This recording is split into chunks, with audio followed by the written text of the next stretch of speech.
আসসালামু আলাইকুম এভরিওয়ান। আশা করি সকলে ভালো আছেন। আজকে আমি দেখাবো কিভাবে শপিফাই ওয়েবসাইট ফ্রিতে ক্রিয়েট করতে হয়।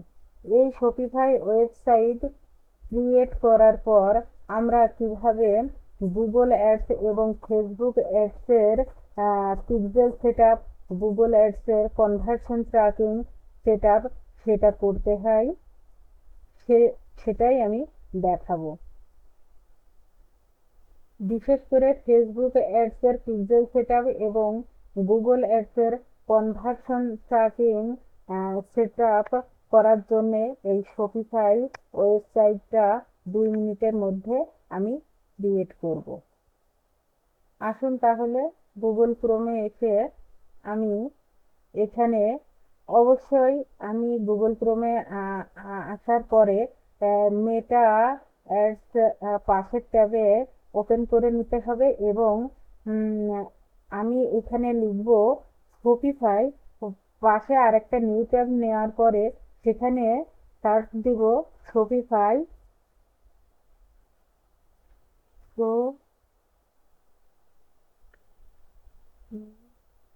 শপিফাই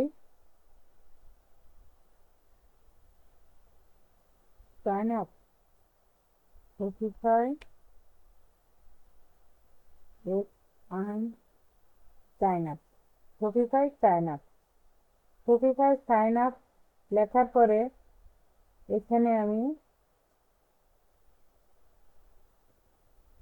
প্রথমটাতে আসছি।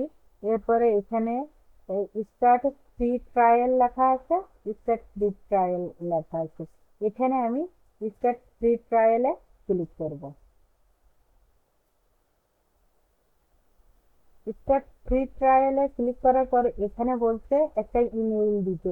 একটা ইমেইলের মাধ্যমে একটা শপিফাই ওয়েবসাইট ক্রিয়েট করতে হয়। তো আমি এই জিমেইলের মাধ্যমে আমি শপিফাই অ্যাকাউন্টটা ক্রিয়েট করব।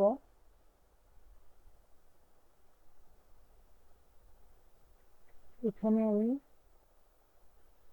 জিমেইলটা দিলাম, তারপরে কন্টিনিউ উইথ ইমেইল এখানে ক্লিক করব। এখানে ক্লিক করার পর এখানে আমার একটা স্ট্রং পাসওয়ার্ড দিতে বলেছে। তো স্ট্রং পাসওয়ার্ড দেওয়ার জন্য আমি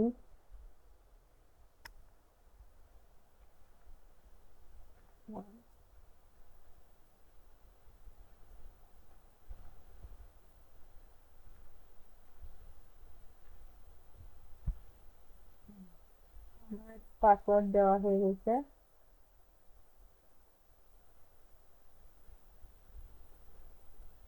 পাসওয়ার্ড দেওয়া হয়ে গেছে, তারপরে এখানে আমি ক্রিয়েট অ্যাকাউন্টে ক্লিক করলাম।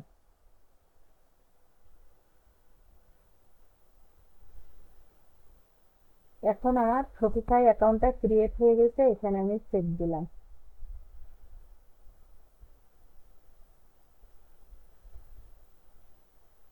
এটাকে আমি স্কিপ করব।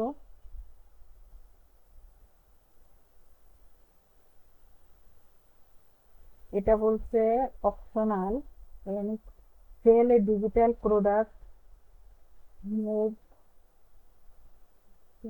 স্টোর, এটা অপশনাল বলেছে। এখানে drop shipping, sell online, sell store,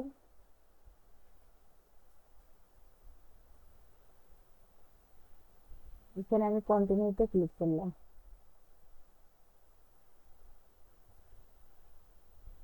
এখন আমার একটা শপিফাই অ্যাকাউন্ট ক্রিয়েট হয়ে গেছে 2 মিনিটের মধ্যে। এখানে শপিফাই অ্যাকাউন্টের আমি ড্যাশবোর্ডে চলে এসেছি। একটা শপিফাই অ্যাকাউন্ট কিভাবে তৈরি করতে হয় সেটা আমি দেখালাম, আশা করি সবাই বুঝতে পেরেছেন। আগামী ক্লাসে আমি দেখাবো কিভাবে শপিফাই অ্যাকাউন্টের মাধ্যমে এই শপিফাই অ্যাকাউন্টের মাধ্যমে পিক্সেল সেটআপ এবং গুগল অ্যাডস এর কনভার্সন ট্র্যাকিং করা যায়, সেটা আমি দেখাবো। তো আজ এ পর্যন্তই।